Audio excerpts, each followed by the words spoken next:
폭우가 쏟아지던 그날 밤, 저는 미끄러지는 폐지 리어카를 온몸으로 막아 세웠습니다. 명품 코트가 찢어지고 구두가 진흙에 잠겼지만 그 순간 만난 아주머니의 손은 이상하게도 제 마음을 따뜻하게 했죠.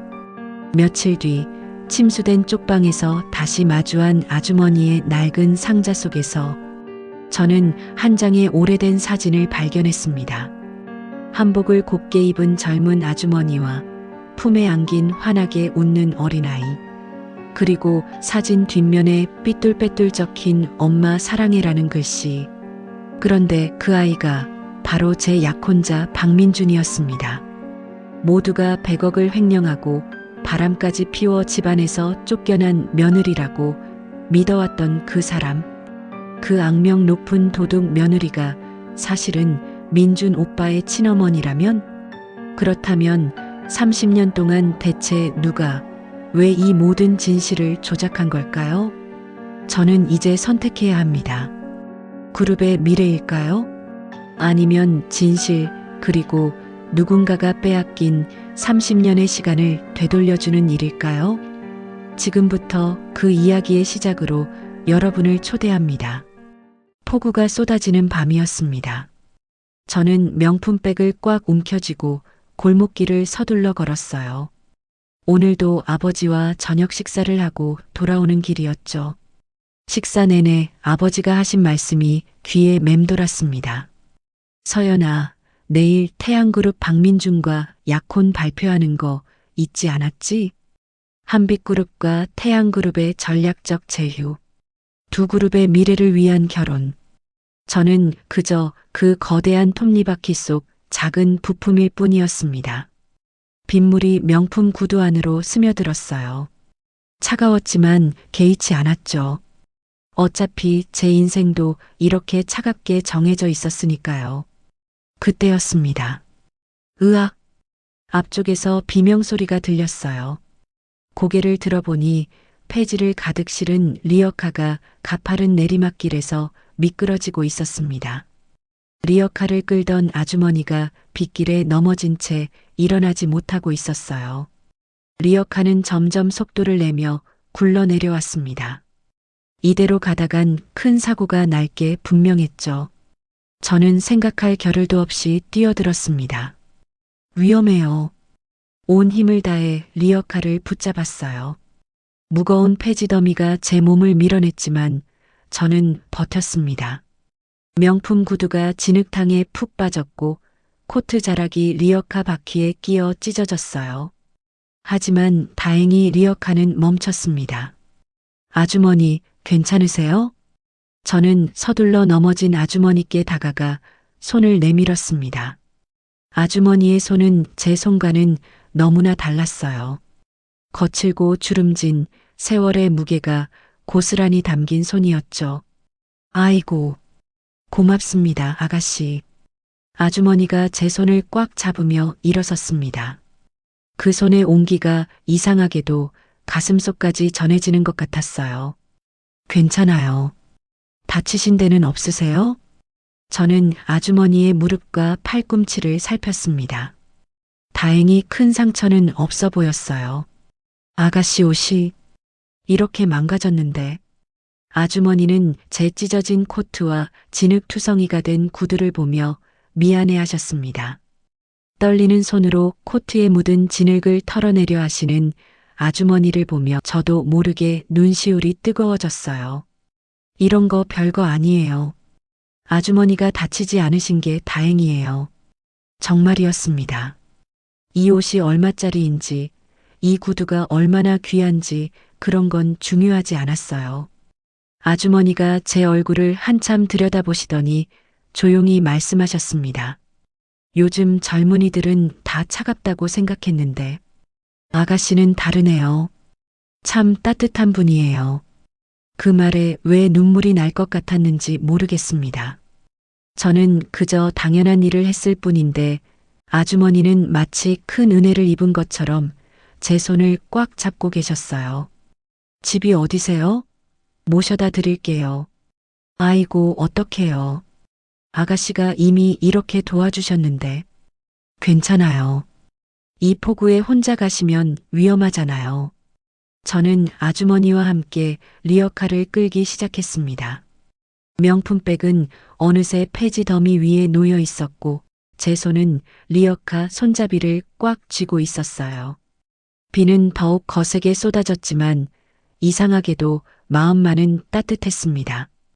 골목을 걸으며 아주머니가 물으셨어요. 아가씨는 무슨 일 하세요? 회사 다녀요. 간단히 대답했지만 아주머니는 더 이상 묻지 않으셨습니다. 그게 고마웠어요.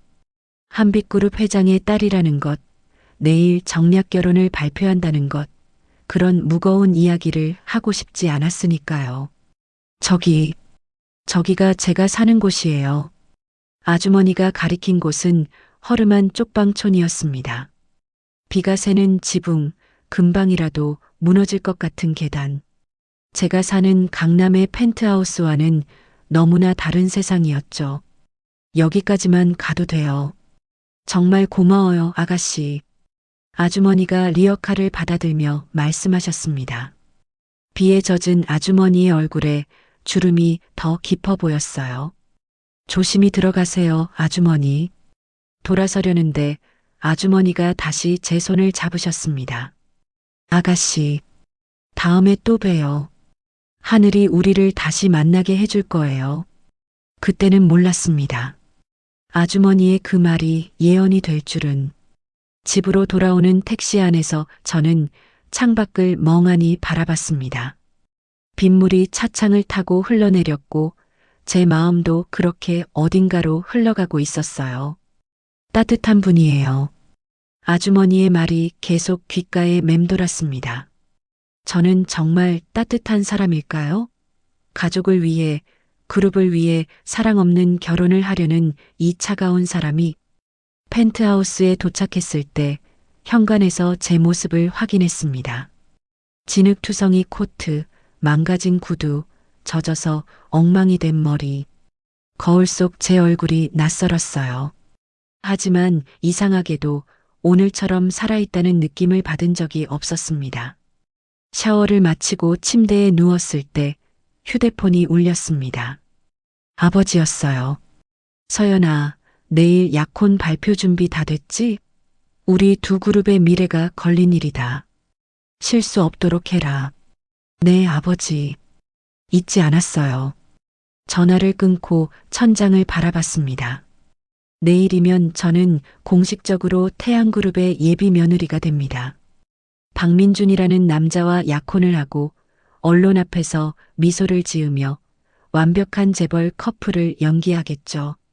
하지만 오늘 밤만큼은 폭우 속에서 리어카를 끌던 그 순간만큼은 저는 그냥 최서연이었습니다. 누군가를 도와줄 수 있는 따뜻한 사람 최서연. 창밖으로 비가 계속 내렸습니다. 저는 눈을 감았어요. 내일이면 모든 게 달라지겠지만 오늘 밤의 이 따뜻한만큼은 가슴속에 간직하고 싶었습니다. 태양그룹 본사 로비는 샹들리에 불빛으로 가득했습니다. 오늘은 저 최서연과 태양그룹 후계자 박민준의 약혼 발표일이었어요. 언론사 기자들이 몰려들었고 카메라 플래시가 쉴 새 없이 터졌죠. 한빛그룹과 태양그룹의 역사적인 결합입니다. IT와 유통의 만남, 새로운 시너지를 기대합니다. 사회자의 목소리가 울려 퍼졌지만 저는 그저 입가에 미소를 유지하는 것만으로도 벅찼습니다. 제 옆에 선 박민준.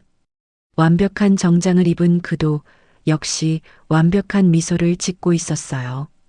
하지만 그의 눈빛은 차갑기만 했죠. 저와 똑같았습니다.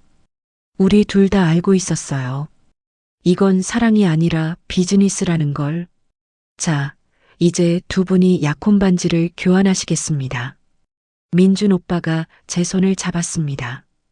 따뜻하지 않은 손이었어요. 반지가 제 손가락에 끼워지는 순간 카메라 플래시가 폭풍처럼 쏟아졌죠. 박수 소리가 울려 퍼졌습니다. 저는 고개를 숙여 인사했어요. 완벽한 재벌가 며느리의 모습으로요. 하지만 속으로는 계속 다른 생각이 떠올랐습니다. 어젯밤 그 아주머니는 잘 계실까? 폭우 속에서 리어카를 끌던 그 아주머니. 거칠지만 따뜻했던 그 손. 참 따뜻한 분이에요라고 말씀하셨던 그 목소리. 서연 씨, 소감 한 말씀 해주시죠. 마이크가 제 앞으로 향했습니다. 저는 준비된 대답을 꺼냈어요. 태양그룹과의 좋은 인연을 맺게 되어 영광입니다. 두 그룹이 함께 성장할 수 있도록 최선을 다하겠습니다. 완벽한 대답이었죠. 하지만 진심은 하나도 없었습니다. 행사가 끝나고 저는 민준 오빠의 차를 타고 태양그룹 본가로 향했습니다. 시댁이 될 곳이었어요. 긴장돼? 민준 오빠가 처음으로 말을 걸었습니다. 조금요. 우리 할머니가 좀 까다로우셔. 마음에 준비해도. 민준 오빠의 목소리에는 경고가 담겨 있었어요. 차는 서울 평창동의 거대한 저택 앞에 멈춰 섰습니다. 대문이 열리고 우리는 안으로 들어갔습니다. 어서 오세요. 집사님이 공손히 인사했어요. 현관부터 대리석으로 되어 있었고 벽에는 유명 화가의 그림들이 걸려 있었습니다. 민준아 왔구나. 거실에서 목소리가 들렸습니다. 강은숙. 태양그룹 회장 부인이자 제 시할머니가 될 뿐이었어요. 83세라고는 믿기지 않을 정도로 꼿꼿한 자세로 앉아 계셨죠. 비단 한복을 입고 목에는 비치 목걸이를 하고 계셨습니다. 우아했지만 동시에 위압적이었어요. 할머니, 서연이 데려왔어요. 민준 오빠가 제 손을 이끌어 앞으로 나아갔습니다. 안녕하세요, 할머니. 한빛그룹 최서연입니다. 저는 깊이 인사했어요. 강은숙 할머니는 저를 위아래로 훑어보셨습니다. 마치 물건을 감정하듯이요. 그 시선이 제 피부를 파고드는 것 같았어요. 그래, 앉아. 네, 할머니. 저는 소파에 조심스럽게 앉았습니다. 한빛그룹의 여식이라고. 미국에서 MBA 했다며? 네, 할머니. 스탠퍼드에서 공부했습니다. 그래. 스펙은 괜찮네. 근데 스펙이 다가 아니야. 할머니의 목소리가 차갑게 식었습니다. 우리 집안의 며느리가 되려면 각오를 해야 해. 한빛그룹 아가씨라고 해서 예외는 없어. 이 집안의 규칙을 따라야 하고 체면을 지켜야 하고 무엇보다 할머니가 잠시 말을 멈추셨습니다. 무엇보다 가족에게 충성해야 해. 30년 전에도 그걸 몰랐던 며느리가 있었지. 30년 전. 며느리요? 그의 얘기는 하지 마. 할머니의 얼굴이 싸늘하게 굳어졌어요. 우리 가족을 배신하고 집안을 망신시킨 애니까. 회사 돈을 훔치고 다른 남자와 바람을 피워서 쫓겨난 여자야. 그런 며느리는 우리 집안에 다시는 있어서는 안 돼. 할머니의 목소리에는 증오가 가득했습니다. 30년이 지났는데도 여전히 뜨거운 증오였죠. 저는 무언가 이상함을 느꼈어요. 그렇게 나쁜 사람을 왜 이렇게 오래, 이렇게 강하게 미워하실까? 제 어머니 얘기는 꺼내지 마요. 민준 오빠가 차갑게 말했습니다. 저희를 버리고 떠난 사람이에요. 어머니라고 부를 자격도 없는 사람이죠.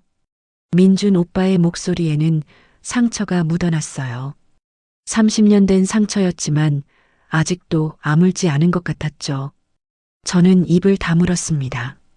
뭐라고 말해야 할지 몰랐어요. 서연아, 너는 그런 며느리가 되면 안 돼. 알았지? 네, 할머니. 명심하겠습니다. 저는 고개를 숙였습니다. 하지만 속으로는 계속 의문이 들었어요. 정말 그 며느리가 그렇게 나쁜 사람이었을까? 회사 돈을 훔치고 바람을 피울 정도로. 저녁 식사는 침묵 속에서 이루어졌습니다. 태양그룹 회장님과 민준 오빠의 아버지 박정우 부회장님도 함께였지만 대화는 거의 없었어요. 차가운 가족이었습니다. 화려한 식탁, 비싼 음식, 고급스러운 식기. 모든 게 완벽했지만 따뜻함은 하나도 없었죠.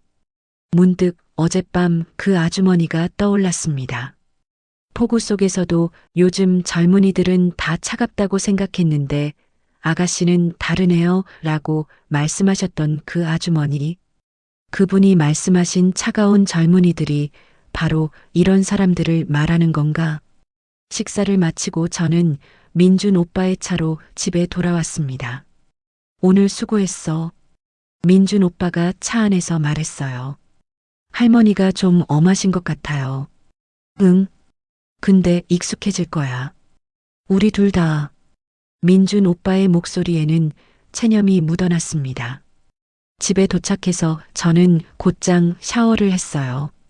뜨거운 물이 몸을 적시는 동안 오늘 하루가 주마등처럼 스쳐 지나갔습니다. 화려한 약혼식, 차가운 시댁, 30년 전 쫓겨난 며느리 이야기. 샤워를 마치고 거실로 나왔을 때 TV에서 뉴스가 흘러나오고 있었어요. 장마로 인한 쪽방촌 침수 피해가 심각합니다. 특히 관악구 일대 쪽방촌에서는 뉴스 화면에 익숙한 골목이 보였습니다. 바로 어젯밤 제가 그 아주머니를 모셔다 드렸던 그곳이었어요. 주민들은 물에 젖은 짐을 정리하며 카메라가 골목을 비추는데 문득 리어카를 끄는 한 아주머니가 화면 구석에 스쳐 지나갔습니다. 혹시 그 아주머니? 저는 TV 앞으로 다가갔어요. 하지만 이미 화면은 다른 장면으로 넘어가 있었죠. 가슴 한쪽이 무거워졌습니다. 오늘 저는 화려한 약혼식을 올렸어요. 수억 원짜리 반지를 끼고 명품 드레스를 입고 재벌가의 며느리가 되었죠. 하지만 그 아주머니는 지금 침수된 쪽방에서 물에 젖은 짐을 정리하고 계실 거예요. 아주머니, 괜찮으실까? 저도 모르게 중얼거렸습니다. 저는 창밖을 바라봤습니다. 비는 여전히 내리고 있었어요. 이 화려한 펜트하우스와 그 허름한 쪽방, 이 따뜻한 보일러와 그곳의 차가운 밤. 이 상반된 상황이 왜 이렇게 마음을 무겁게 만드는 걸까요? 내일 한번 찾아가 봐야겠다. 그렇게 다짐하며 잠자리에 들었습니다. 장마는 계속되었습니다. 약혼 발표 다음 날부터 비가 그치지 않았어요. 뉴스에서는 계속해서 쪽방촌 침수 피해를 보도했죠. 저는 회사에 앉아 있었지만 일이 손에 잡히지 않았습니다. 아주머니, 괜찮으실까? 어젯밤 TV에서 본 그 장면이 자꾸만 떠올랐어요. 침수된 골목, 물에 젖은 짐들, 그리고 화면 구석을 스쳐 지나간 그 뒷모습. 서연 씨, 회의 자료 확인하셨나요? 동료의 목소리에 정신을 차렸습니다.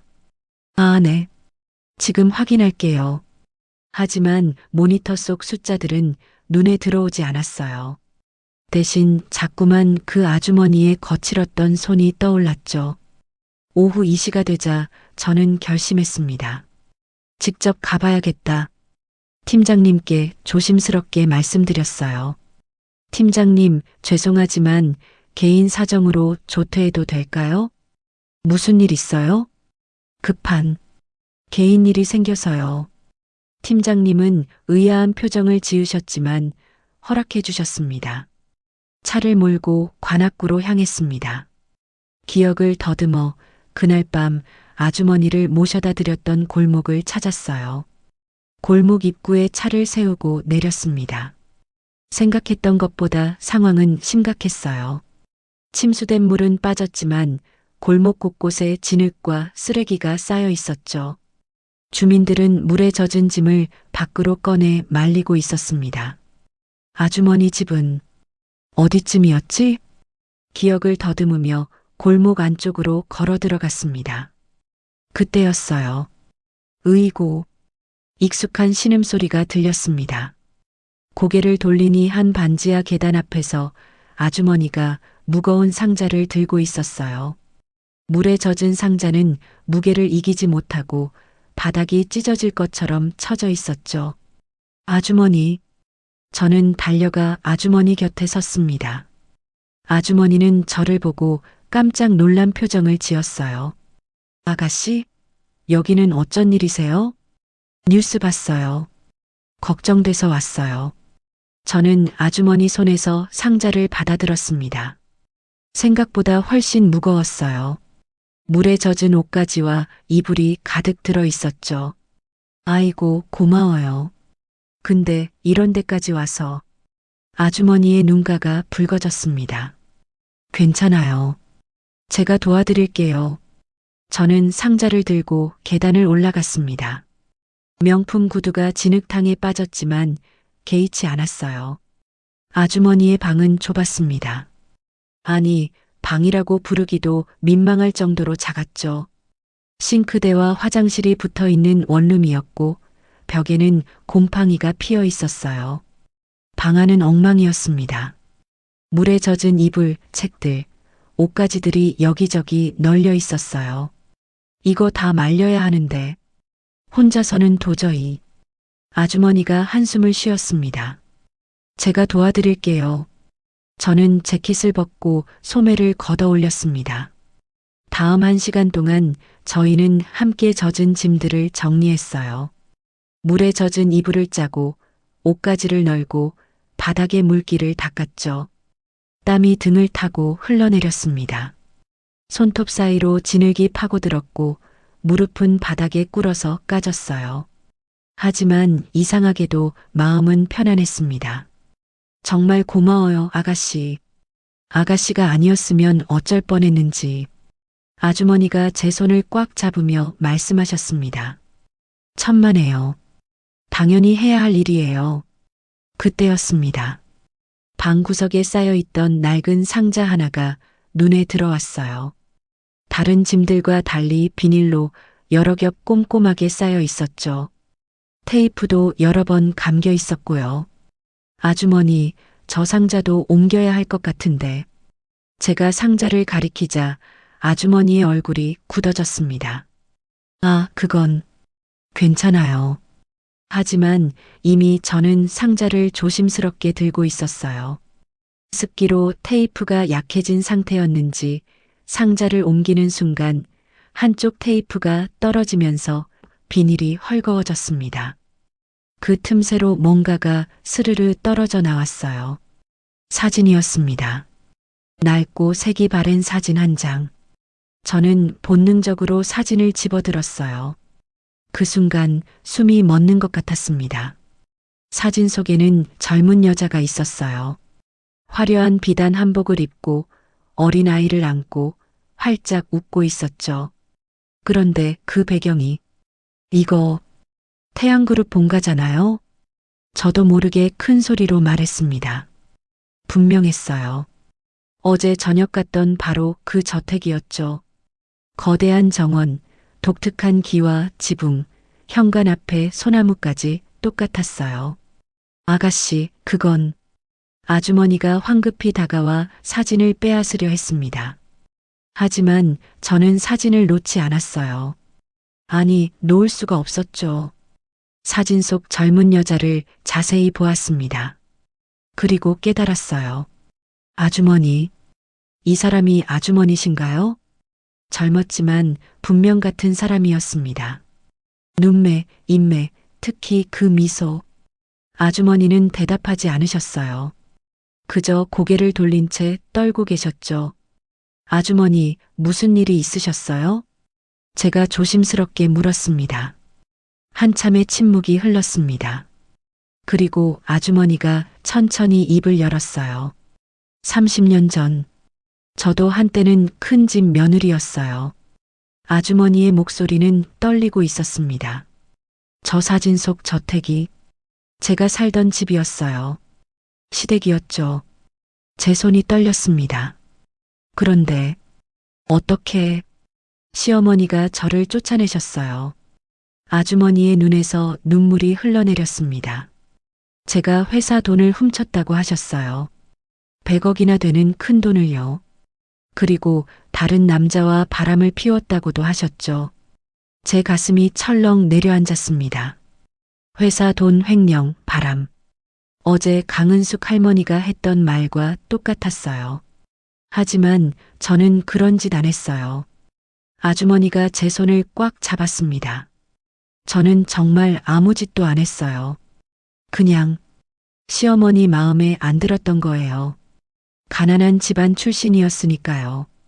학벌도 없었으니까요. 그래서 희생양이 된 거죠. 아주머니의 손이 떨렸어요. 거칠고 주름진 그 손이. 그래서 제 아들하고도 헤어졌어요. 아들은 그때 겨우 7살이었는데 사진 속 어린아이를 보았습니다. 맑게 웃고 있는 아이. 아들은 지금 잘 크고 있어요. 신문에서 가끔 봐요. 태양그룹에서 일하고 있더라고요. 전략기획실장이라던데. 그 순간 모든 것이 연결되었습니다. 태양그룹. 30년 전 쫓겨난 며느리. 전략기획실장. 혹시 아드님 성함이. 제 목소리가 떨렸습니다.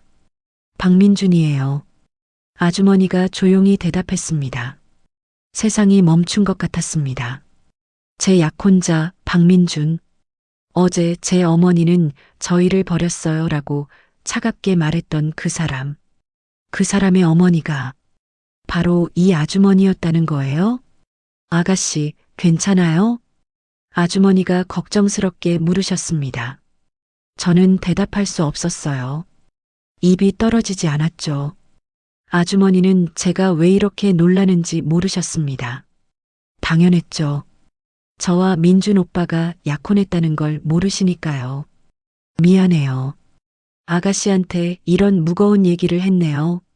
아주머니가 사진을 조심스럽게 다시 비닐에 감싸셨습니다. 이 사진이 제가 가진 전부예요.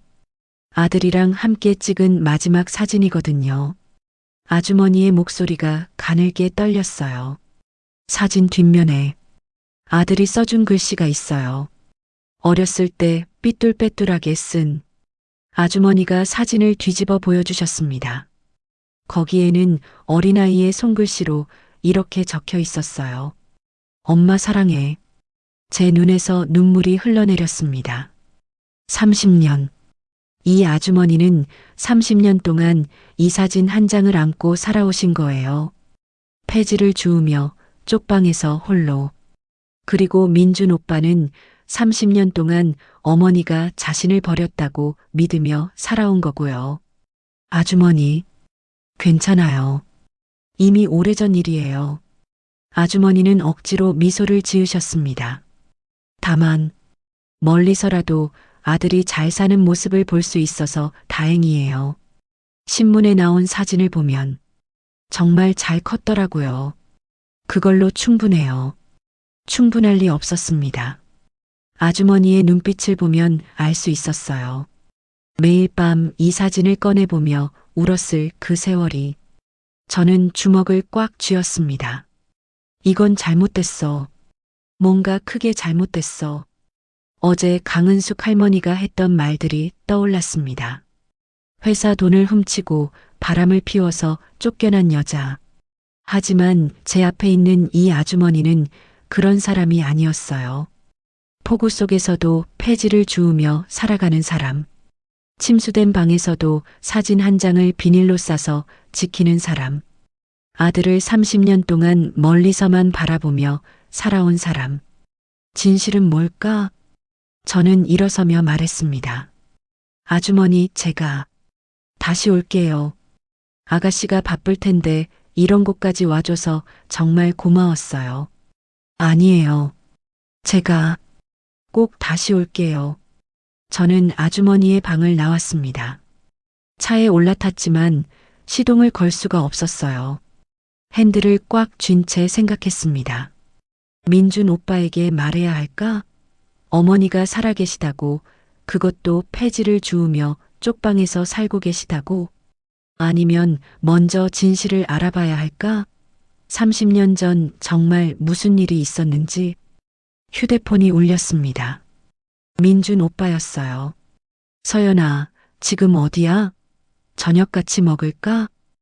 평소처럼 차분한 목소리였습니다. 오빠, 나 지금 일 때문에 좀 바빠. 저녁은 다음에. 그래, 알았어. 전화를 끊고 핸들의 이마를 기댔습니다. 어떻게 해야 하지? 저는 아직 민준 오빠에게 말할 수 없었어요. 확실한 증거도 없이 그저 제가 본 것만으로는 부족했죠. 먼저 진실을 알아봐야 했습니다. 30년 전 태양그룹에서 정말 무슨 일이 있었는지 그날 밤 저는 잠을 이룰 수 없었습니다. 천장을 바라보며 계속 생각했어요. 박미숙 아주머니의 떨리던 목소리, 사진 뒷면에 엄마 사랑해라는 글씨, 그리고 30년이라는 세월. 정말 아주머니가 회사 돈을 훔쳤을까? 바람을 피웠을까? 제가 본 아주머니는 그런 사람이 아니었어요. 침수된 방에서도 사진 한 장을 비닐로 꼼꼼히 싸서 지킨 사람. 아들을 30년 동안 멀리서만 바라본 사람. 뭔가 잘못됐어. 진실은 따로 있을 거야. 다음 날 아침 민준 오빠에게 전화가 왔습니다. 서연아, 오늘 저녁에 우리 집 와. 할머니가 너 보고 싶어 하셔. 심장이 쿵 내려앉았어요. 응, 알았어. 전화를 끊고 거울을 봤습니다. 창백한 얼굴이 비쳤죠. 이건 기회일 수도 있어. 태양그룹 본가. 30년 전 무슨 일이 있었는지 알아낼 수 있는 유일한 곳. 저녁 6시, 저는 태양그룹 본가 앞에 섰습니다. 어서 오세요, 서연 씨. 집사님이 문을 열어주셨어요. 민준 도련님은 아직 회사에서 오시는 중이시고 회장님과 부회장님도 늦으실 것 같습니다. 여사님께서는 거실에 계십니다. 네, 감사합니다. 저는 거실로 향했습니다.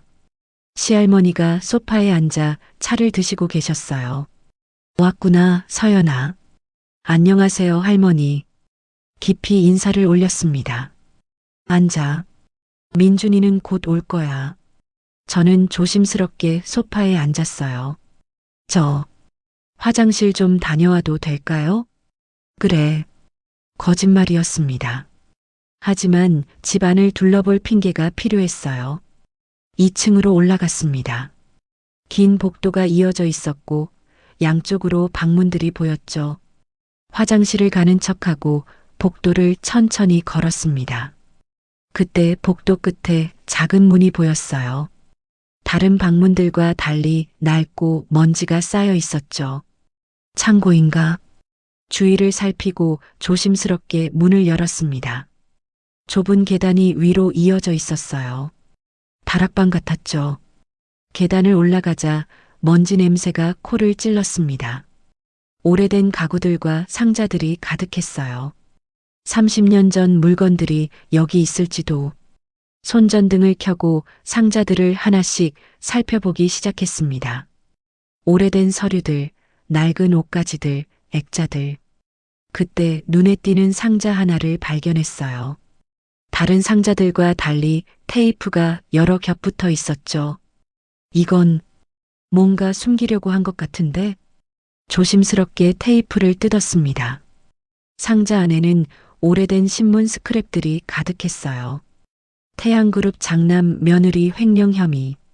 재벌가 며느리 불륜 의혹으로 쫓겨나. 태양그룹 100억 횡령 사건 일단락. 기사들을 하나하나 읽어내려갔습니다. 하지만 모든 기사가 이상했어요. 구체적인 증거가 하나도 없었죠. 그저 관계자에 따르면 측근이 밝히길 같은 애매한 표현들 뿐이었어요.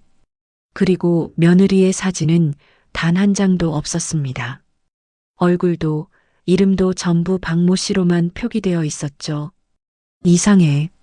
진짜 범죄자라면 왜 신원을 이렇게 철저히 숨겼을까? 더 깊이 파고들자 오래된 가족 앨범이 나왔습니다.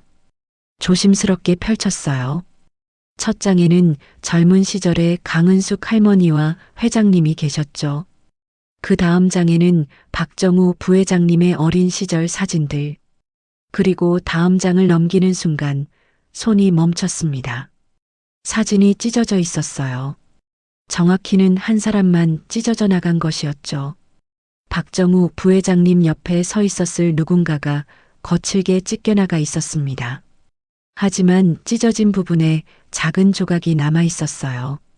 옷의 일부였죠. 화려한 비단 한복의 무늬. 제 손이 떨렸습니다.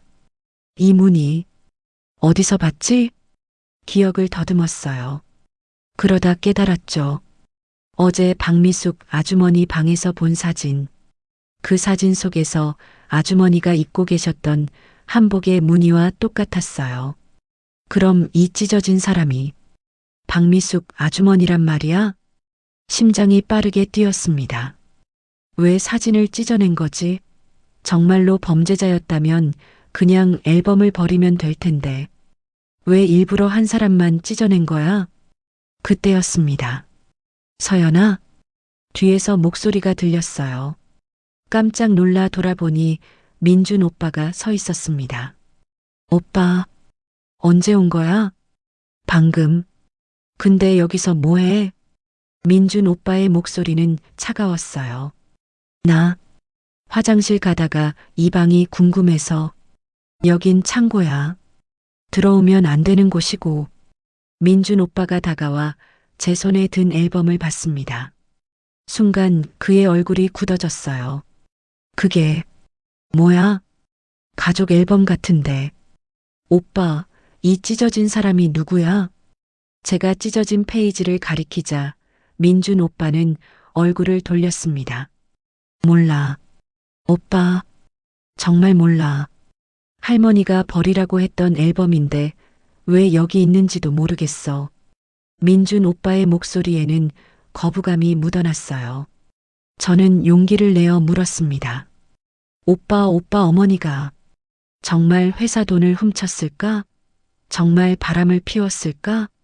민준 오빠의 눈빛이 차갑게 변했습니다. 왜 그런 걸 물어? 그냥 궁금해서.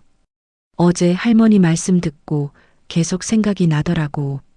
할머니가 그렇다고 하셨으니 그런 거겠지. 하지만 증거는? 오빠가 직접 본 증거는 있어?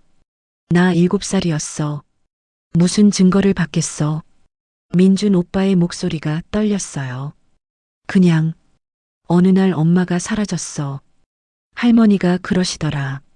내 엄마는 나쁜 짓을 해서 쫓겨났어. 다시는 돌아오지 않을 거야 라고. 민준 오빠는 창문을 향해 걸어갔습니다. 그게 다야. 그 이후로 엄마 얘기는 집안에서 금기였어. 누구도 입 밖에 꺼내지 않았지. 오빠는 어머니가 보고 싶지 않았어?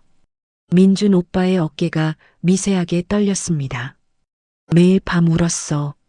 엄마를 불렀지. 하지만 할머니가 그러시더라. 그 여자 생각하지 마. 너를 버린 여자야라고. 민준 오빠가 돌아섰습니다. 그의 눈가가 붉어져 있었어요. 그래서 미워하기로 했어. 안 그러면 너무 아팠으니까. 30년 동안 그렇게 살았어. 제 가슴이 미어졌습니다. 민준 오빠도 박미숙 아주머니도 둘 다 피해자였어요. 서연아. 민준 오빠가 제 어깨를 잡았습니다. 우리 집안일에 너무 깊이 관여하지 마. 이런 것까지 알 필요 없어. 오빠, 내려가자. 할머니가 기다리실 거야. 민준 오빠는 앨범을 상자에 다시 넣고 뚜껑을 닫았습니다. 저는 민준 오빠를 따라 계단을 내려왔어요. 하지만 머릿속은 복잡했습니다. 확실해. 뭔가 잘못됐어. 찢어진 사진, 증거 없는 기사들, 30년간 금기시된 이야기, 그리고 무엇보다 민준 오빠의 떨리는 목소리. 진실을 알아내야 해. 오빠를 위해서라도. 거실로 내려왔을 때 할머니가 저를 쳐다보셨습니다. 오래 걸렸네, 서연아. 죄송해요, 할머니. 길을 헤맸어요. 그래. 앉아. 저녁 식사는 침묵 속에서 이어졌습니다. 하지만 저는 계속 생각했어요. 어떻게 하면 진실을 밝혀낼 수 있을까? 그때 떠오른 생각이 있었습니다. 오래된 사람, 그 30년 전 일을 기억하는 태양그룹의 오래된 사람들. 식사를 마치고 집으로 돌아오는 길, 저는 결심했습니다. 진실을 밝혀내기로, 박미숙 아주머니를 위해서, 민준 오빠를 위해서, 그리고 정의를 위해서. 그날 밤 저는 잠을 설쳤습니다. 민준 오빠가 창가에서 보였던 그 떨리는 어깨가 계속 떠올랐어요. 30년 동안 억눌러온 슬픔이 터져나오는 그 순간. 어떻게 하면 진실을 알아낼 수 있을까? 다음 날 아침 회사에서 일하는 내내 한 사람이 계속 생각났습니다. 집사님, 어제 태양그룹 본가에서 만난 그 나이 드신 집사님. 정중하면서도 모든 것을 꿰뚫어 보시는 듯한 눈빛을 가진 분이었죠. 30년을 그 집에서 일하셨다면 분명 뭔가 아실 거야. 점심시간 저는 민준 오빠에게 전화를 걸었습니다. 오빠, 오늘 저녁에 또 평창동 가도 돼? 응? 왜? 할머니께 인사드리고 싶어서. 어제 너무 급하게 돌아온 것 같아서. 거짓말이었지만 민준 오빠는 의심하지 않았어요. 그래, 알았어. 난 오늘 회식이 있어서 늦을 것 같은데 혼자 가도 괜찮아? 응, 괜찮아. 그럼 집사님한테 미리 연락해 둘게. 전화를 끊고 심호흡을 했습니다. 이번이 기회야. 저녁 6시, 저는 다시 태양그룹 본가 앞에 섰습니다. 어서 오세요, 서연 아가씨. 집사님이 문을 열어주셨어요. 60대 후반쯤 되어 보이는 분이었죠. 은발 머리에 깔끔한 정장, 그리고 무엇보다 따뜻하면서도 지혜로운 눈빛. 여사님께서는 친구분들과 외출 중이십니다. 민준 도련님께서 전화하셨는데 서연 아가씨께서 오신다고 하셔서 차를 준비해 두었습니다. 감사합니다. 거실로 안내받아 앉았습니다. 집사님이 정성스럽게 차를 따라주셨어요. 편히 계시다가 여사님께서 돌아오시면 제가 알려드리겠습니다. 집사님이 물러나려는 순간 저는 용기를 냈습니다. 실례지만 혹시 잠깐 여쭤봐도 될까요? 집사님이 멈춰서서 저를 바라보셨습니다. 무엇이든 물어보십시오, 아가씨. 집사님께서는 이 집에서 오래 일하신 것 같은데 혹시 얼마나 되셨나요? 35년째입니다. 제 심장이 뛰기 시작했어요. 그럼 30년 전에도 여기 계셨겠네요. 집사님의 표정이 미세하게 변했습니다. 경계하는 듯한 눈빛이었죠. 그렇습니다만 왜 그런 걸 물으시는지요? 저는 잠시 망설였습니다. 하지만 이미 시작한 이상 물러설 수 없었어요. 30년 전, 이 집의 며느리에 대해 여쭤보고 싶어서요. 집사님의 눈빛이 흔들렸습니다. 그 일은 집안의 금기입니다. 제가 함부로 말씀드릴 수 있는 것이 아닙니다. 제발요, 집사님. 저는 자리에서 일어나 집사님께 다가갔습니다. 저는 진실이 궁금해요. 정말 그분이 회사 돈을 훔치고 바람을 피웠을까요? 아니면 왜 그런 걸 알고 싶어 하시는 겁니까? 집사님의 목소리는 여전히 조심스러웠어요. 저는 깊게 숨을 들이쉬었습니다. 며칠 전에 그분을 만났어요. 집사님의 눈이 커졌습니다. 사모님을 만나셨다고요? 네. 폐지를 주우시면서 쪽방에 사시더라고요. 집사님의 손이 떨렸습니다. 들고 계시던 쟁반이 미세하게 흔들렸죠. 사모님께서 살아계셨군요. 집사님의 목소리에는 안도감이 묻어났어요. 혹시 집사님도 그분이 결백하다고 생각하세요? 집사님은 한참을 침묵했습니다. 그리고 천천히 입을 열었어요. 따라오십시오. 여기서는 안 됩니다. 집사님은 저를 1층 끝에 있는 작은 방으로 안내했습니다. 집사님의 개인 공간인 듯 했어요. 문을 닫고 집사님이 말씀하셨습니다. 제가 말씀드리는 것은 절대 다른 분들께 말씀하시면 안 됩니다. 약속드릴게요. 집사님은 창밖을 바라보며 천천히 말을 시작했습니다. 30년 전 박미숙 사모님은 이 집에서 가장 따뜻한 분이셨습니다. 집사님의 목소리가 떨렸어요.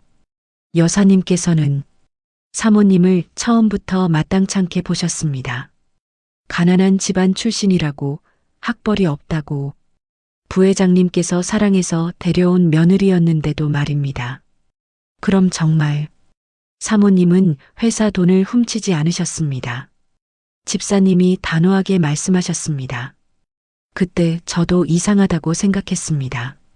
사모님은 그런 분이 아니셨거든요. 오히려 집안 살림을 아끼시고 저희 직원들에게도 늘 따뜻하셨던 분이었습니다. 그럼 누가? 여사님께서. 집사님이 말을 멈췄습니다. 차마 말하기 힘든 듯 했죠. 30년 전 그 무렵 회사에 큰 비리가 있었습니다. 100억이 사라졌죠. 회장님께서 조사를 시작하셨는데 갑자기 사모님이 범인이라는 증거가 나왔습니다. 증거요? 사모님 명의의 해외 계좌, 사모님의 도장이 찍힌 서류들. 하지만 저는 그것들이 조작됐다고 생각합니다. 제 손이 떨렸습니다. 왜 그렇게 생각하세요?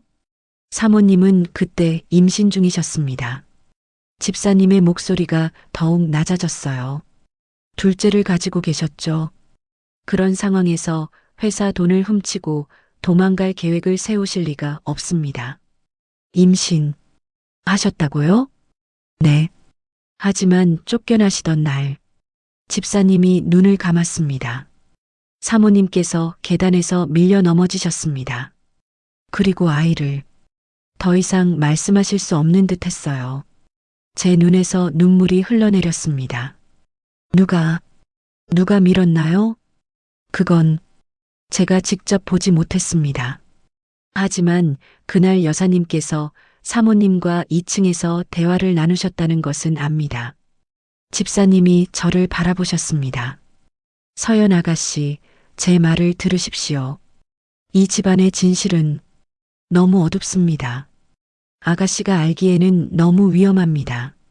하지만 이대로 둘 수는 없어요. 박미숙 아주머니는 30년 동안 폐지를 주우며 살아오셨어요. 민준 오빠는 30년 동안 어머니가 자신을 버렸다고 믿으며 살았고요. 저도 압니다. 그래서 이렇게 말씀드리는 겁니다. 집사님이 제 손을 잡았습니다. 하지만 증거가 없습니다. 30년 전 서류들은 이미 폐기됐을 것이고 증인들도 다들 입을 다물고 있습니다. 여사님의 권력이 너무 큽니다. 그럼 방법이 없나요? 집사님은 잠시 생각에 잠기셨습니다. 한 가지 있을 수도 있습니다. 뭔가요? 30년 전 회장님의 개인 비서였던 분이 계셨습니다. 지금은 은퇴하셨지만 그분이라면 당시 진짜 무슨 일이 있었는지 아실 겁니다. 집사님이 메모지에 뭔가를 적어 제게 건네셨어요. 이분을 찾아가 보십시오. 하지만 조심하셔야 합니다. 여사님께서 아시면. 그때 현관 쪽에서 소리가 들렸습니다.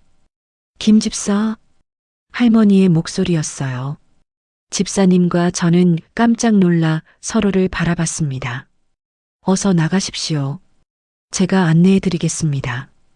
집사님은 저를 재빨리 거실로 안내했습니다. 할머니가 현관으로 들어오셨어요. 아, 서연이 왔구나. 안녕하세요, 할머니. 저는 최대한 평온한 목소리로 인사했습니다. 민준이는? 오빠는 회식이 있다고 해서 저만 할머니께 인사드리러 왔어요. 그래, 잘했어. 차는 마셨고? 네, 집사님께서 잘 챙겨주셨어요. 할머니는 소파에 앉으시며 저를 바라보셨습니다. 서연아, 어제 2층에서 뭘 했니? 심장이 철렁 내려앉았습니다. 화장실 다녀왔어요. 그래, 김 집사가 한참 안 내려왔다던데. 길을 헤맸어요. 집이 너무 커서요. 할머니는 제 눈을 뚫어지게 바라보셨습니다. 서연아, 우리 집안일에 너무 관심 갖지 마. 알겠지? 네, 할머니. 그래. 이제 들어가 봐. 늦었어. 저는 인사를 하고 집을 나왔습니다. 차에 올라타서야 긴장이 풀렸어요. 손이 떨렸습니다. 주머니에서 집사님이 주신 메모지를 꺼냈습니다. 김영수 전 태양그룹 비서실장. 그리고 주소와 전화번호가 적혀 있었어요. 이분을 만나면 진실을 알 수 있을 거야. 저는 시동을 걸었습니다. 이제 한 걸음 더 진실에 가까워졌습니다. 평창동 저택에서 나온 뒤 저는 김영수 전 비서실장을 찾기 시작했습니다. 집사님이 주신 메모지의 주소는 경기도의 한적한 마을이었어요. 전화를 여러 번 걸었지만 받지 않으셨죠. 직접 찾아가야 하나 고민하던 중 문득 다른 생각이 들었습니다. 증거가 더 필요할까?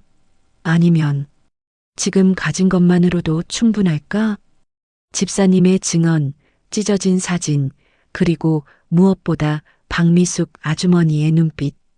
민준 오빠에게 말해야 해. 더 이상 미룰 수 없어. 다음 날 저녁 저는 민준 오빠에게 전화를 걸었습니다. 오빠, 오늘 만날 수 있어? 응. 무슨 일 있어? 할 얘기가 있어. 중요한 거. 그래, 우리 집 근처 카페에서 보자. 8시, 저는 카페에서 민준 오빠를 기다렸습니다. 가방 안에는 박미숙 아주머니 방에서 찍어둔 사진이 있었어요. 아주머니가 안고 계셨던 그 가족 사진을 허락받고 사진으로 찍어둔 거였죠. 많이 기다렸어? 민준 오빠가 들어왔습니다. 여전히 완벽한 정장 차림이었어요. 응, 앉아 오빠. 민준 오빠가 제 맞은편에 앉았습니다. 무슨 얘기인데? 표정이 심각한데. 저는 심호흡을 했습니다. 오빠 어머니를 찾았어. 민준 오빠의 손이 멈췄습니다. 뭐? 오빠 어머니. 박미숙. 그분을 찾았어. 민준 오빠의 얼굴이 차갑게 굳어졌어요. 서연아, 무슨 소리야? 내 어머니는 30년 전에 나를 버렸어. 찾을 필요도 없어. 아니야, 오빠. 오빠 어머니는 오빠를 버린 게 아니야. 쫓겨난 거야. 쫓겨났다고? 회사 돈을 훔치고 바람을 피워서 쫓겨난 거잖아. 그게 어떻게 버린 게 아니야? 민준 오빠의 목소리가 높아졌습니다. 서연아, 너가 뭘 알아? 30년 전 일을 내가 어떻게 알아? 오빠, 진정해. 내 말 좀 들어봐. 저는 가방에서 휴대폰을 꺼냈습니다. 사진을 보여줬어요. 이게 뭐야? 오빠 어머니가 30년 동안 간직하고 계신 사진이야. 사진 속에는 젊은 박미숙 아주머니와 어린 민준 오빠가 있었습니다. 태양그룹 본가 앞에서 찍은 사진이었죠. 민준 오빠의 얼굴이 창백해졌어요. 이게 어디서 난 거야? 며칠 전에 한 아주머니를 도와드렸어. 포근할 밤에 리어카를 끌다가 넘어지신 분을. 그리고 장마 때문에 쪽방이 침수돼서 다시 찾아갔는데 저는 천천히 설명했습니다. 박미숙 아주머니를 만난 것, 사진을 발견한 것, 그리고 그분이 민준 오빠의 어머니라는 것을. 민준 오빠는 말이 없었습니다. 그저 사진만 뚫어지게 바라보고 있었어요. 말도 안 돼. 민준 오빠의 목소리가 떨렸습니다. 어머니가 폐지를 줍는다고? 쪽방에서 산다고? 응. 30년 동안 그렇게 살아오셨어. 거짓말이야. 진짜 내 어머니였다면 왜 찾아오지 않았겠어? 왜 30년 동안 한 번도 찾아올 수 없었대. 오빠가 잘 되는 게 보고 싶었지만 자신이 나타나면 오빠 인생이 망가질까봐 멀리서만 지켜보셨대. 민준 오빠의 눈에서 눈물이 흘러내렸습니다. 사진 뒷면 봤어? 제가 물었습니다. 민준 오빠가 사진을 확대했습니다. 뒷면에는 어린아이의 글씨로 엄마 사랑해라고 적혀 있었어요. 이건 내가 쓴 거. 민준 오빠의 목소리가 완전히 무너졌습니다. 7살 때 어머니 생신 선물로 쓴 거야. 기억나? 민준 오빠는 테이블에 이마를 기댔습니다. 어깨가 떨리고 있었어요. 오빠, 그럼 지난 30년은 뭐였어? 민준 오빠가 고개를 들었습니다. 눈이 새빨갛게 충혈되어 있었죠. 할머니가 나한테 거짓말을 한 거야? 30년 동안? 오빠, 집사님한테 들었어. 30년 전에 저는 집사님이 해주신 이야기를 전했습니다. 박미숙 아주머니가 임신 중이었던 것, 계단에서 떨어진 것, 그리고 조작됐을 가능성이 높은 증거들. 민준 오빠는 주먹을 꽉 쥐었습니다. 지금 당장 가야겠어. 어디? 할머니한테. 진실을 들어야겠어. 민준 오빠는 벌떡 일어났습니다. 오빠, 진정해. 지금 가면. 서연아, 미안하지만 혼자 있고 싶어. 민준 오빠는 카페를 나갔습니다. 저는 급히 계산을 하고 뒤따라 나갔지만 민준 오빠는 이미 차를 몰고 떠난 뒤였어요. 안 돼. 지금 그 상태로 가면. 저도 서둘러 차를 몰았습니다. 태양그룹 본가로. 30분 후 저는 태양그룹 본가 앞에 도착했습니다. 현관문이 열려 있었어요. 안에서 고함 소리가 들렸죠. 할머니, 진실을 말씀해 주세요. 민준 오빠의 목소리였습니다. 저는 서둘러 안으로 들어갔어요. 거실에서 민준 오빠가 할머니 앞에 서 있었습니다. 민준아, 무슨 일이니? 갑자기 와서. 어머니가 정말 나를 버린 건가요? 민준 오빠의 목소리는 떨리고 있었습니다. 그건 이미 오래전에 끝난 일이야. 대답해 주세요. 정말 어머니가 회사 돈을 훔쳤나요? 정말 바람을 피웠나요? 할머니의 얼굴이 굳어졌어요. 그래. 내 어머니는 그런 여자였어. 우리를 배신하고 떠났지. 거짓말 마세요. 민준 오빠가 소리쳤습니다. 저 이제 다 알았어요. 어머니는 아무 잘못도 안 하셨어요. 할머니가 쫓아내신 거잖아요. 할머니의 눈빛이 차갑게 변했습니다. 누가 그런 말을 했니? 중요하지 않아요. 진실이 뭔지만 말씀해 주세요. 민준아. 할머니가 천천히 일어섰습니다. 내가 알아야 할 것은 하나뿐이야. 그 여자는 우리 집안에 어울리지 않았어.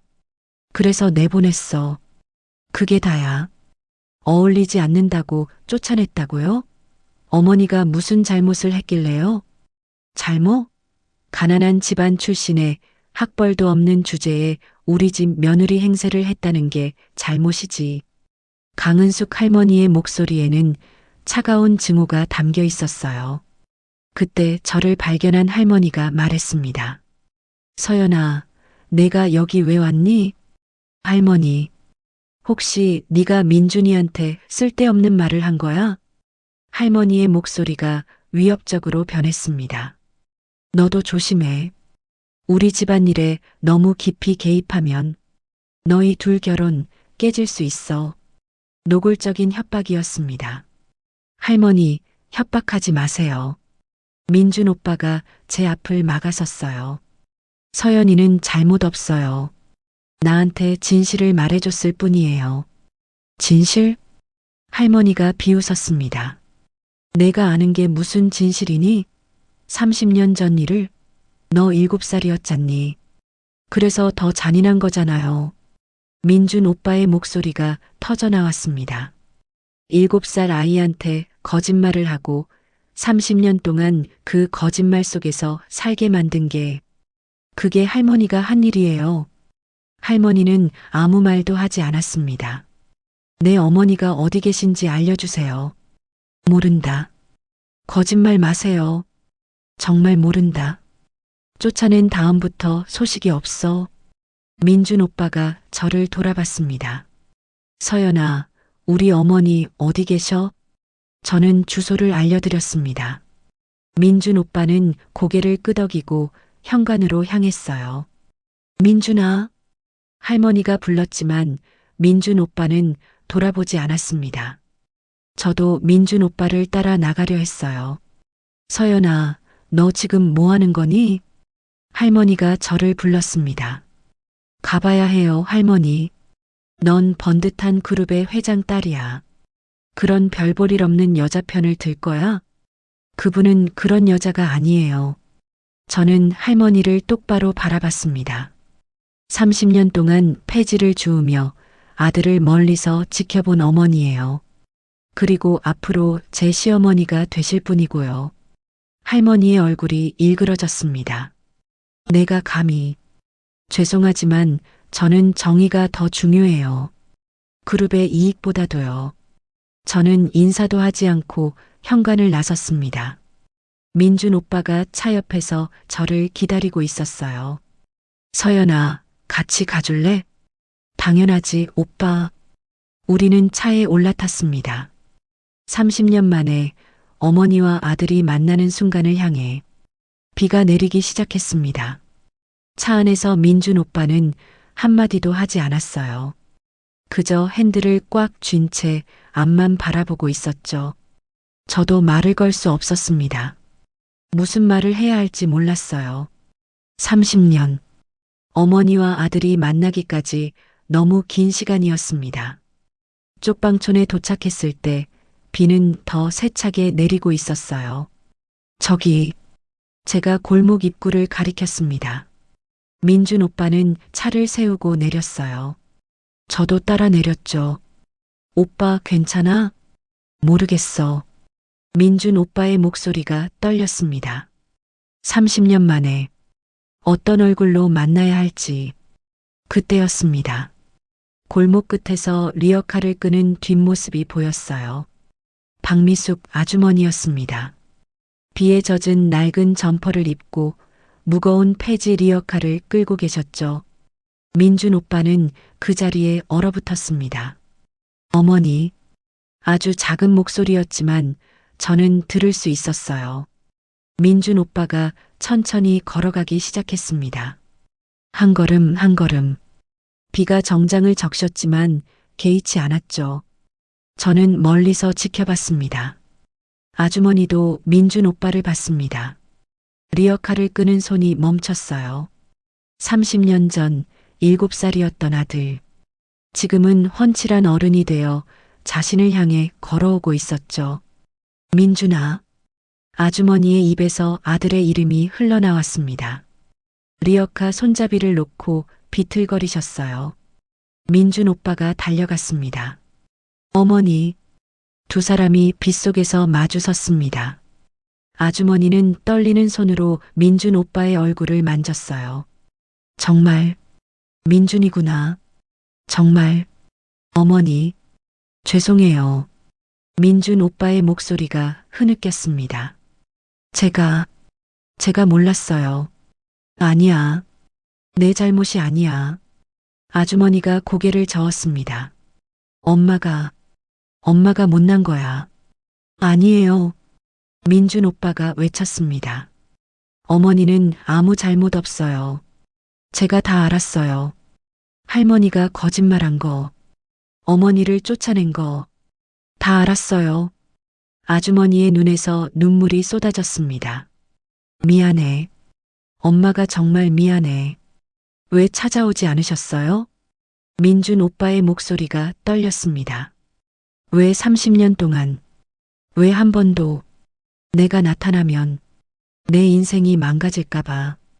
아주머니가 대답했습니다. 너 혼자라도 잘 살면 그걸로 충분했어. 신문에서 내가 웃는 사진 보면 그걸로 됐어. 민준 오빠는 더 이상 참을 수 없었던 것 같았어요. 리어카 앞에서 무릎을 꿇었습니다. 비에 젖은 아스팔트 위에 무릎을 대고 어머니를 올려다보며 흐느꼈죠. 어머니, 미안해요. 정말 미안해요. 아주머니도 주저앉았습니다. 두 사람은 30년 만에 서로를 껴안고 울었어요. 빗속에서 리어카 앞에서 재벌 2세와 폐지 줍는 어머니가 저는 눈물을 참을 수 없었습니다. 그때 뒤에서 발소리가 들렸어요. 돌아보니 박정우 부회장님이 서 계셨습니다. 민준이 차를 보고 혹시나 해서 부회장님도 민준 오빠와 박미숙 아주머니를 봤습니다. 얼굴이 창백해지셨어요. 여보, 부회장님이 천천히 다가갔습니다. 아주머니가 고개를 들었어요. 당신, 미안해. 여보, 정말 미안해.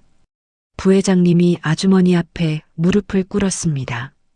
당신을 의심했던 것, 어머니 말씀만 믿고 당신을 쫓아낸 것, 평생 후회하며 살았어. 당신 잘못이 아니에요. 아주머니가 고개를 저었습니다. 당신도 어쩔 수 없었다는 거 알아요. 용서해줘. 30년 동안 혼자 이렇게. 부회장님의 목소리도 떨렸습니다. 당신이 결백하다는 걸 사실 알았어. 하지만 어머니를 거역할 수 없었어. 나는 비겁한 남자였어. 네 사람이 빗속에서 울고 있었습니다. 저는 천천히 다가가 아주머니 곁에 섰어요. 아주머니, 아주머니가 저를 올려다보셨습니다. 아가씨, 여기는 왜? 어머니, 저는 아주머니의 손을 꽉 잡았습니다. 이제 집으로 가세요. 제가 모시겠습니다. 무슨 말이에요? 아주머니가 어리둥절해 하셨어요. 저는 최서연이에요. 민준 오빠와 약혼했고요. 앞으로 아주머니, 아니, 어머님의 며느리가 될 사람이에요. 아주머니의 눈이 커졌습니다. 며느리라고요? 네. 어머님, 저는 미소를 지었습니다. 처음 뵙겠습니다. 아니, 사실 처음은 아니죠. 포근할 밤에 이미 만났으니까요. 어머님이 제 얼굴을 뚫어지게 보셨어요. 아가씨가 민준이 약혼자였어요? 네. 인연이었나 봐요. 저는 어머님의 손을 더 세게 잡았습니다. 어머님, 이제 집으로 가세요. 오빠도 기다리고 저도 기다리고 있어요. 안 돼요. 어머님이 고개를 저었습니다. 제가 가면 아가씨와 민준이 결혼이 두 그룹이 상관없어요. 저는 단호하게 말했습니다. 그룹보다 정의가 먼저예요. 이익보다 사람이 먼저고요. 하지만 어머니, 민준 오빠가 일어나 어머님의 다른 손을 잡았습니다. 서연이 말이 맞아요. 이제 집으로 가요. 30년 동안 충분히 기다렸어요. 나도. 부회장님이 말씀하셨습니다. 여보, 집으로 가자. 우리 다시 시작하자. 어머님은 우리 셋을 번갈아 보셨어요. 그리고 천천히 고개를 끄덕였습니다. 고마워요. 정말 고마워요. 민준 오빠가 어머님을 부축해 일으켰습니다. 리어카는 그대로 빗속에 남겨졌어요. 30년 동안 끌고 다녔던 리어카, 이제는 더 이상 필요 없었습니다. 저는 리어카를 돌아보며 생각했어요. 이제 어머님은 폐지 대신 꽃을 들 수 있을 거야. 우리는 함께 차로 향했습니다. 비는 여전히 내리고 있었지만 이상하게도 따뜻했어요. 30년 만에 돌아온 어머니, 30년 만에 찾은 아들, 그리고 그 사이에서 정의를 선택한 며느리. 차 안에서 어머님은 계속 민준 오빠의 손을 잡고 계셨습니다. 마치 놓치면 다시 사라질까봐 두려운 듯이. 어머니, 이제 괜찮아요. 민준 오빠가 어머님의 손을 꽉 잡으며 말했습니다. 다시는 놓지 않을게요. 저는 백미러로 뒤를 봤어요. 빗속에 홀로 남겨진 리어카가 점점 작아져 갔습니다. 이제 끝이 아니야. 시작이야. 강은숙 할머니와의 싸움은 이제부터였습니다. 하지만 저는 두렵지 않았어요. 정의는 우리 편이었으니까요. 6개월이 흘렀습니다. 그 사이 많은 일이 있었어요. 박미숙 어머님은 태양그룹 본가로 돌아오셨습니다. 30년 만에 다시 그 집의 안방에서 주무실 수 있게 되었죠. 민준 오빠는 어머니 곁을 단 한 번도 떠나지 않았어요. 회의 중에도 회식 자리에도 항상 어머니를 생각했죠. 저는 한빛그룹과 태양그룹의 제휴가 깨질까봐 걱정했었지만 놀랍게도 아버님이 제 편을 들어주셨습니다. 서연아, 내가 옳은 일을 했다. 그룹의 이익보다 정의가 먼저야. 그리고 오늘 법원 앞에는 취재진이 몰려 있었습니다. 강은숙 전 태양그룹 회장 부인이 30년 전 횡령 혐의로 검찰에 기소되었기 때문이었죠. 저는 민준 오빠, 어머님, 아버님과 함께 방청석에 앉았습니다. 어머님의 손이 떨리고 있었어요. 괜찮으세요? 제가 어머님의 손을 잡았습니다. 응, 괜찮아. 고마워, 서연아. 어머님은 이제 저를 딸처럼 대해주셨어요. 법정 문이 열리고 강은숙 할머니가 들어왔습니다. 83세의 나이에도 여전히 꼿꼿한 자세였어요. 하지만 예전의 위엄은 사라지고 차가운 오만함만 남아 있었죠. 피고인 강은숙은 30년 전인 1995년 5월 태양그룹 회계 자금 100억 원을 개인 계좌로 빼돌린 혐의를 받고 있습니다. 검사의 목소리가 법정에 울려 퍼졌습니다. 당시 피고인은 며느리인 박미숙 씨에게 누명을 씌워 쫓아냈으며 30년 동안 진실을 은폐해 왔습니다. 할머니는 아무런 표정 변화도 없었어요. 증인을 신청합니다. 검사가 말했습니다. 법정문이 열리고 한 노신사가 들어왔습니다. 증인, 성함과 직업을 말씀해 주십시오. 김영수입니다. 30년 전 태양그룹 비서실장이었습니다. 제 심장이 뛰기 시작했어요. 집사님이 메모지에 적어주셨던 바로 그분이었습니다. 증인께서는 30년 전 사건에 대해 직접 목격한 것이 있습니까? 네, 있습니다. 김영수 씨의 목소리는 단호했습니다. 1995년 5월 회사 회계 자금 100억이 사라졌을 때 저는 비서실장으로서 모든 서류를 검토했습니다. 그래서 무엇을 발견하셨습니까? 박미숙 사모님 명의의 해외 계좌라는 증거가 있었습니다. 하지만 김영수 씨가 잠시 멈췄습니다. 그 서류들은 조작된 것이었습니다. 도장이 위조되었고 서명도 필적이 달랐습니다. 어떻게 하셨습니까? 저는 비서실장이었습니다. 사모님의 서명을 수없이 봤죠. 그 서류의 서명은 사모님 것이 아니었습니다. 방청석이 웅성거렸습니다. 그럼 누가 조작했습니까? 강은숙 여사님께서 직접 지시하셨습니다. 김영수 씨가 강은숙 할머니를 똑바로 바라봤습니다. 당시 여사님께서 저를 부르셨습니다. 박미숙을 쫓아내야 한다. 증거를 만들어라고 하셨죠. 증거가 있습니까? 검사가 물었습니다. 30년 동안 보관해 왔습니다. 김영수 씨가 서류 봉투를 꺼냈습니다. 여사님과의 대화를 녹음한 테이프, 조작 지시 문서, 그리고 진짜 횡령 계좌 내역입니다. 모두 강은숙 여사님 명의였습니다. 법정이 술렁였습니다. 할머니의 얼굴이 처음으로 굳어졌어요. 왜 30년 동안 숨기셨습니까? 판사가 물었습니다. 두려웠습니다. 여사님의 권력이 너무 컸으니까요. 하지만 김영수 씨가 어머님을 바라봤습니다. 최근 사모님께서 30년 동안 폐지를 주우며 살아오셨다는 것을 알게 되었습니다. 그 순간 더 이상 침묵할 수 없었습니다. 어머님의 눈에서 눈물이 흘러내렸어요. 증인은 물러가십시오. 판사가 말했습니다. 피고인 할 말 있습니까? 할머니가 천천히 일어섰습니다. 내가 회사를 위해서 한 일이야. 할머니의 목소리는 여전히 차갑고 당당했습니다. 그 돈은 회사를 살리기 위해 필요했어. 며느리 따위가 뭘 알아?